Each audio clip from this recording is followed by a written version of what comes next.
To today's podcast from agilecoach.com.au. Today we're going to go through a topic of sort of misconceptions in Agile, what we hear as Agile coaches and what we try and clarify with people. And today I have a new visitor to the channel. Her name is Carla and she's an Agile coach from Melbourne. How are you, Carla? Good, thanks, Alex. Thanks for inviting me. It's a pleasure. It's a pleasure. We've known each other for a few years. We met on an engagement a few years ago. You've been a coach for how long, though? Quite a long time, right? We have. I think it's about, I'd say working in this sort of space, like Agile space, maybe 10 years or so. Yeah. Yeah, that's So quite a while. worked in a few different places, a few different industries. I've definitely worn a few hats, like the Scrum Master slash project manager hat, and obviously more recently, the last few years has been Agile coaching. But yeah, it's been a hell of a ride. Similar journey to us all. And one of the things that I'm really pleased to be chatting to you about is that I kind of know my strengths when it comes to Agile. I'm very process orientated and a bit more process and team. And I've always thought you're a lot more people orientated and collaboration orientated Agile coach than a process orientated one. Not saying you're not in the process, but I think your strength's there. Is that fair? Yeah, that's fair to say. I think, I think in my experience, change can be quite, and your experience as well, we know change can be quite unsettling for teams. So I think really working on the trust and getting to know people and understanding what's going to work for them is really important. So, I think that's usually my style and approach. Get to know the team really well, make sure they're really comfortable, and just over communicate and tell them everything and get them involved in the change and the process. So they're ultimately comfortable with it when I eventually move on. Yeah, I think that's a good description of what an Agile coach should do. A bit of change management and remember that it's about the people, right? So let's jump in. Let's jump into what today's topic would be. So we talked about the idea that I get this a lot. It happened this week, and it's why I'm thinking about doing it today. But when I'm chatting with some people, and we were talking about a particular incident where they were talking about changing something, and I heard the phrase, "Aren't we supposed to be agile?"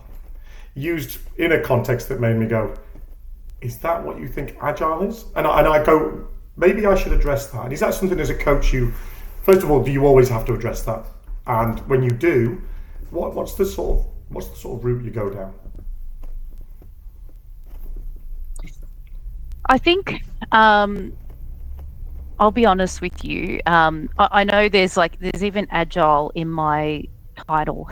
So, but I'm sort of, I prefer not to lead with that. I prefer not to lead in the conversations and say, and sort of label things as Agile, not Agile, just because I know that term has so many different interpretations. Some of them correct, but I'll say a lot of them, particularly for the team, organizations that are quite new to Agile, they're very, it's a very misinterpreted term. I'm sure you've heard this, loads of statements where, they've inserted the term Agile in a sentence and it's completely incorrect. Like, terms like, "Oh, we're Agile because we use Jira." We don't plan because we're Agile. Like all those sorts of statements that you kind of have to. So rather than have the argument and talk about what's Agile, I prefer to lead in, why do you think, why don't you think planning's important, rather than say planning's not Agile? So the last thing I want to do is have a fight or an argument over semantics. So I prefer to sort of tackle that conversation another way and say, if you don't think planning's important, like how did you achieve this goal or this milestone, and or how do you visualize your work, or how do you know that you're on time? Oh, well, we have a meeting to break down our work, and I'm like, oh, well, that is kind of planning, isn't it? So I think it's about approaching those sorts of statements another way, without necessarily having an argument about what Agile is, because I know that can sort of ruffle people's feathers. And you've just reminded me So I get the exact same response because I don't have agile in my title where I am right now, but everybody knows where I'm coming from, right? So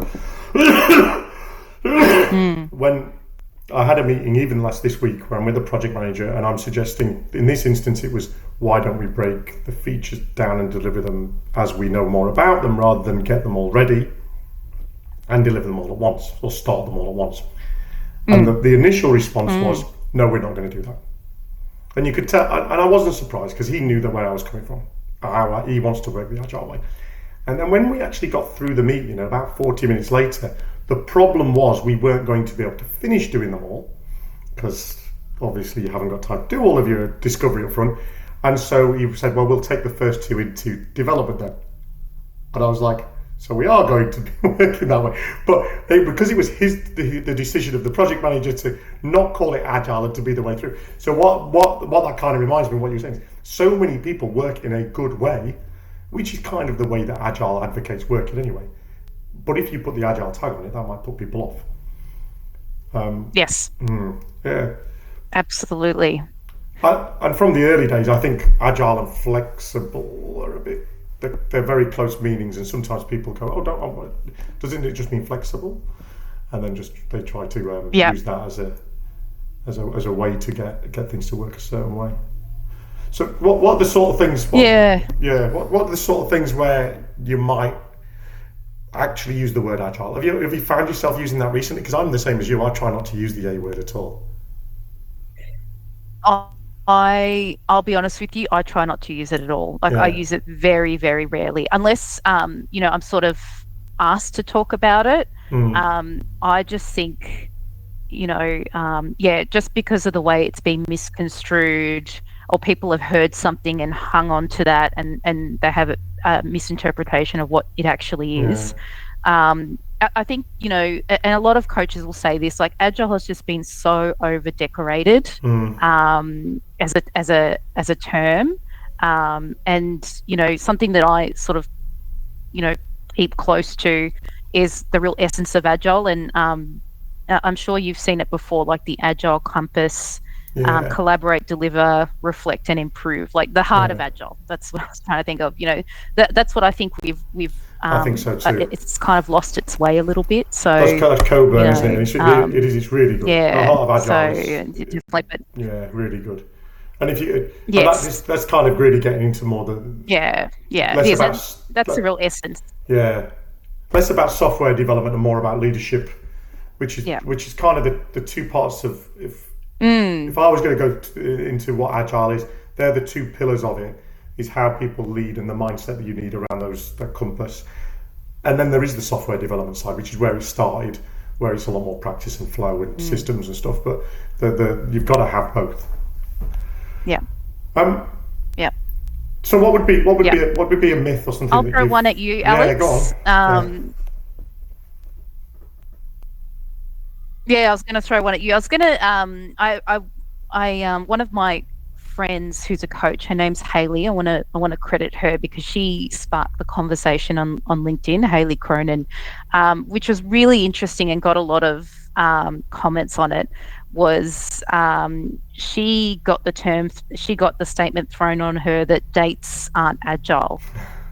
So what do you think about that? So I mean, I will repeat, we just mentioned Alistair Coburn, right? He came over to Australia, April I think it was, and I was in the audience, one of the organisation I was with then.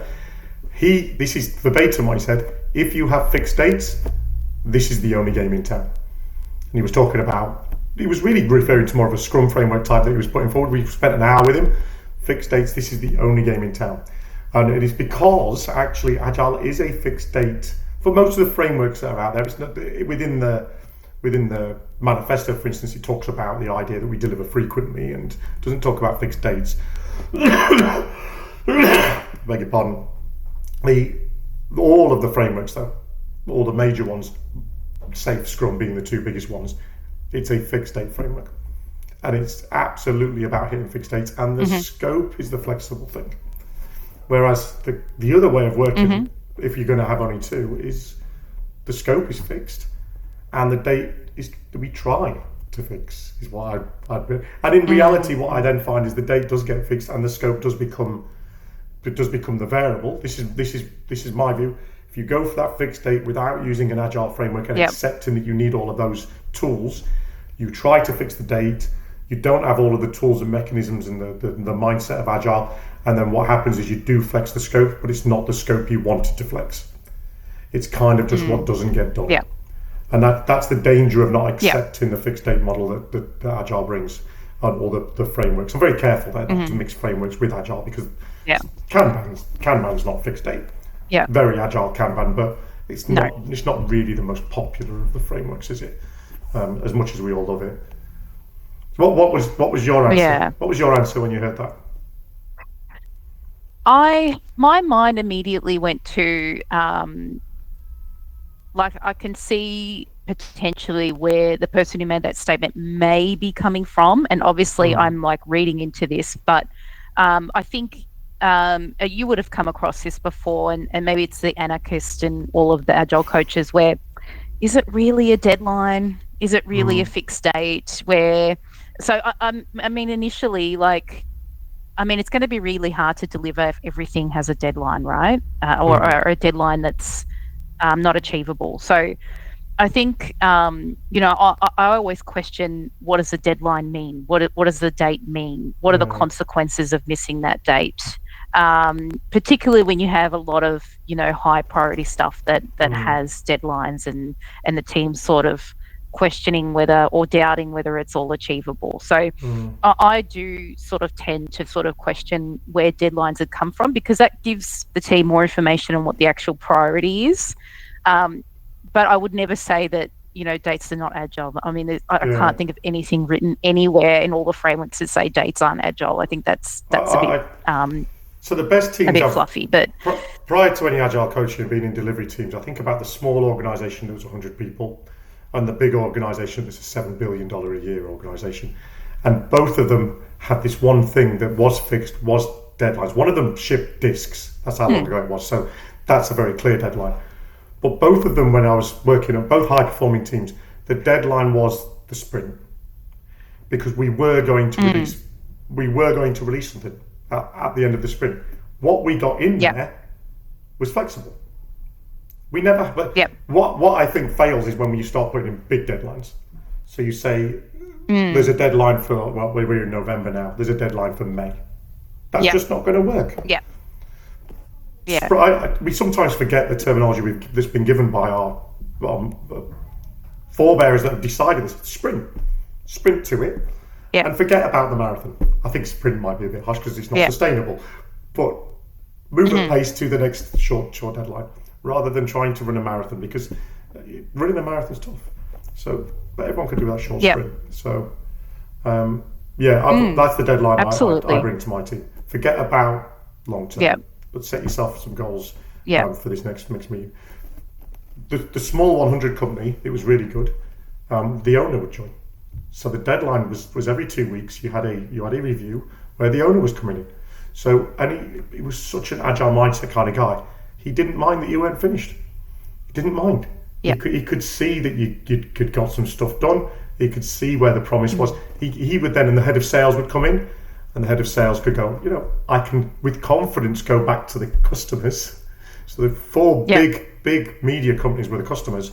He could go back with confidence and make commitments to them, which you can't do by email. You can't do by Gantt charts. You have to have that interaction with the business people and the experts. So that was the deadline there. Yeah, and I don't think anyone can deny, there are some very real deadlines. There's actually some very, big consequences for missing some dates. I just think we also know there's a lot of, deadlines that have just been set. They're kind of just been set for the sake of being set, just to kind of motivate the team to do more work. So I think it's just about communicating. Teams see through communicating with a team. Sorry? Yeah, but I mean, we know that. Teams see through that. Yeah, we know. They know. And they know. They know it's fake, and they won't. I don't know anyone who responds to that. No grown up. No, no, no that's right. kids, to be honest, after they pass 6 to 7 years old, but because Yeah, we can sniff that kind of bullshit. That's what we're that's humans. right. Yeah, Absolutely. yeah. Yeah, yeah. But like you say, what sort of real ones? I mean, but in the same vein though, Carla, if there's a real one, Mm. your people know that as well, Yeah, and they and do what they and need they to are do to get motivated. it done, Yeah, right?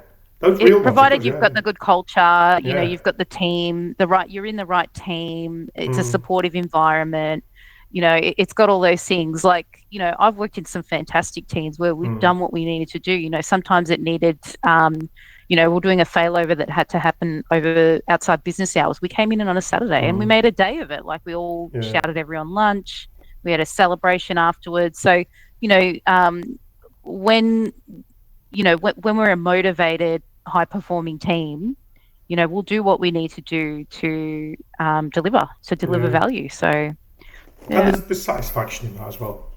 I get that little yeah, satisfaction just absolutely. moving things to the right on the board. But when it's something that's Mm, actually value, there's two things that make mm, it really satisfying. It was really difficult and we finally finished it. yeah, Or it's just going to be really good value. I can see this is done. It's going to be great. We're mm, going to get it out. And I think most professionals, if you're in a high performing team, everyone feels like that. mm, Yeah. absolutely. Right. Some good chats there, Carla. Yeah. We're we'll probably do another one soon, but I think that's probably enough for today. It's been a real pleasure talking to you. And Sandika and Ollie might join us if we do another one soon. See what they're up Yep. to. Sounds good. But it's been a real pleasure. If anyone's listened or watched to this point, there's loads of these on the website. If you go to agilecoach.com.au, there's a whole history of podcasts going back all the way to the beginning of the year or even before that. So I hope you can enjoy those. Thanks very much today, Carla. Thanks, Alex. Thank you. Thank you.